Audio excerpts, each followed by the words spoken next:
Video ઉતારતો તો ને થઈ ગયા ભાઈ અરે માથાકૂટ. આ એ જ વાદળું છે જે ચોમાસાનો ઉપાડ દેવા આવ્યો છે. ગુડ મોર્નિંગ, જય શ્રી કૃષ્ણ, જય સ્વામિનારાયણ. રાજુબેન સવારમાં કેરી ખાઈ લીધી ને પછી હું ને રાજુ આવી ગયા કિશનભાઈ પાસે ઝેરોક્સ કરવા મળે. ત્યાં મળી ગયો આપણો બિગ ફેન. અને અમારા ગામના ડાય અર્જણે એવા શું કામ કર્યા છે કે જ્યાં જુઓ ત્યાં એના બોર્ડ લાગેલા હોય છે. અને પછી આવી ગયા મીટિંગમાં અને મીટિંગમાં મિત્રો સાથે મોજ કરીએ છીએ. જો આ તો અબ ટાઈમ હો ગયા લંચ का और એ ભાઈ મના કરાય મેરા વિડીયો મત લો. કારણ કે આ ભાઈ એટલે ના પાડે છે કારણ કે પોતે એક જીમ ટ્રેનર છે ને મારો ખાસ મિત્ર છે, એટલે એને પરાણે હું ફાસ્ટફૂડ ખાવા લઈને આવી ગયો છે. અને ફાસ્ટફૂડમાં ખાઈ લીધું દાબેલી, વડાપાઉં ને સેન્ડવિચ ને ભેળ. અને પછી આવી ગયા ભાઈ જોરદાર લસ્સી પીવા. પણ લસ્સી પીતો તો તોય આપણે એનો વિડીયો ઉતારી લીધો છે.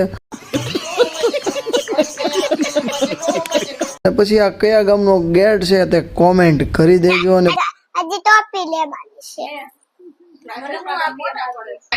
ઘરે આવી ગયો તો ઘરે આવી ગયા હતા આંટી ને જરુ ને પાછું આવી ગયા હતા. આંટી ને સુરત થી આવ્યા એટલે એમના માટે બનાવવાનું હતું નાન અને કાજુ કરીનું શાક. એટલે અરુણા ને દેરણ જેઠાણીએ બે બનાવી દીધું કાજુ કરીનું શાકની તૈયારી ચાલુ કરી દીધું. આ જો ગ્રેવી એની બને છે. અને પછી ગ્રેવી કરતા જો સુગરનો હાથ થોડોક દાજી ગયો.